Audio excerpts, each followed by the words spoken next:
చెడుపై సాధించిన మంచి విజయమే దసరా పండుగ అని పాండవులు యుద్ధంలో జమ్మి చెట్టుపై ఆయుధాలు పెట్టి యుద్ధంలో గెలిచిన సందర్భంగా విజయదశమిని చేసుకున్నారని పురాణంలో చెబుతున్నాయని ఎమ్మెల్యే మైనంపల్లి రోహిత్ అన్నారు. 20 సంవత్సరాలుగా ఉత్సవ కమిటీ దసరా వేడుకలు నిర్వహించడం గర్వంగా ఉందన్నారు. మెదక్ నియోజకవర్గ ప్రజలకు, ప్రతినిధులకు, ఆడపడుచులకు విజయదశమి శుభాకాంక్షలు తెలిపారు. విజయదశమి సందర్భంగా మెదక్ జిల్లా కేంద్రంలోని ప్రభుత్వ జూనియర్ కళాశాల మైదానంలో మెదక్ పట్టణ ఉత్సవ కమిటీ పురపాలక సంఘం ఆధ్వర్యంలో విజయదశమి వేడుకలు నిర్వహించారు. అశేష జనవాహిని మధ్య అంగరంగ వైభవంగా వేడుకలు జరిగాయి. ఎమ్మెల్యే రోహిత్ రావు బెలూన్ దీపాన్ని వెలిగించి వేడుకలు ప్రారంభించారు. ఈ వేడుకల్లో రావణాసురుడి దహనం ప్రత్యేక ఆకర్షణగా నిలిచింది.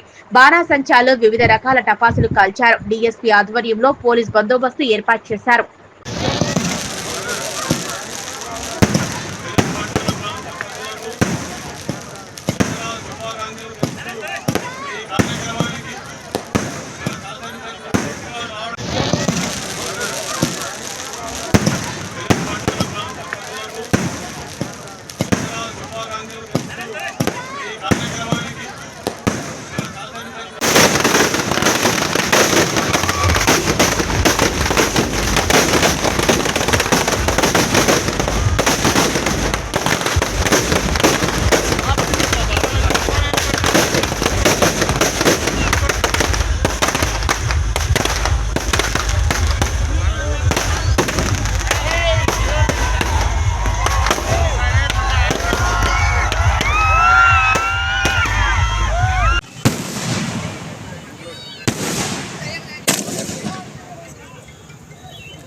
చెడుపైన మంచికి విజయంగా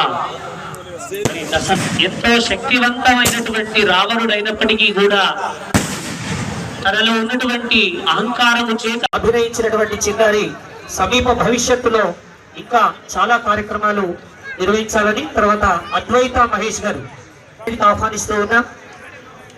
మరి ఇటీవల జరిగినటువంటి గ్రూప్ 1 లో డిఎస్సి తెలియజేస్తూ అభినందనలు ఆవిష్కరిస్తూ గౌరవ శాసనసభ్యులు అలాగే ఉత్సవ కమిటీ సభ్యులందరూ కూడా చక్కగా సన్మానాన్ని నిర్వహిస్తూ ఉన్నారు. చప్పట్లతో ఈ కార్యక్రమాన్ని మీరందరూ కూడా తిలకించవలసిందిగా కోరుతూ ఉన్నాం.